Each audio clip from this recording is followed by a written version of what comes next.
You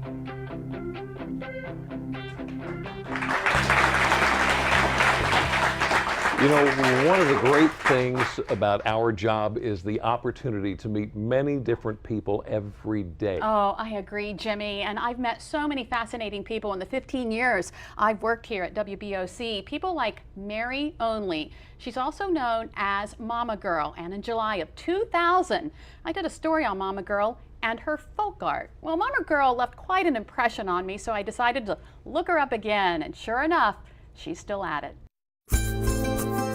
For Mary Only of Painter, Virginia, this studio is also her sanctuary. It's where she works on her art. Serve the Lord with gladness. It's also where she immerses herself in the Word of God. Know ye that the Lord, He is God. And for Mary, who's known to everyone as Mama Girl, the two are a perfect fit. All I know that different, whatever design or what I need to make, it comes in the spirit. And it's the Spirit, or God, who told Mama Girl to become an artist in the first place. When Mama Girl was a teenager, a medical condition prevented her from advancing in school, so she took to the vegetable fields. I worked in the field for 19 years. I was a crew leader in the field for 19 years. But that same condition forced her to stop working. And I said, God, I want something that nobody else had never done. I do what you say and go where you send me. Oh boy, haven't it been hard. She took clothes hangers and started to make something out of paper mache. So I began to take the newspaper and wrap it. And what happened, I punched a hole in my hand with the clothes hangers in my bottom of my hand, right there. That's when Mama Girl says God told her something else. And so it came out with just glue and newspaper. And I said, if you tell me how to do it, I do it. And I just started. And Mama Girl couldn't stop. As the Spirit give it to me, I said, bring it to my hands. You give it to me, I need you to bring it to my hands. People started to notice Mama Girl's art. People liked it, and then I met this lady named Murray Miller and her husband David. Don't ask, I can't remember their last name, but she said, you got good artwork. And she said, nobody's doing it. She said, why don't you write for a trademark? I said, 'cause nobody doing what you doing. You ain't doing paper mache. Okay. And I wrote for it and I got it back. Mama Girl eventually set up a studio in Exmoor, and her art was bought by people all over the world. She was making money from her art, but that's not why she did it. I think I was more excited when I saw the first smile on somebody's face. 'Cause I said, if I only can make somebody smile.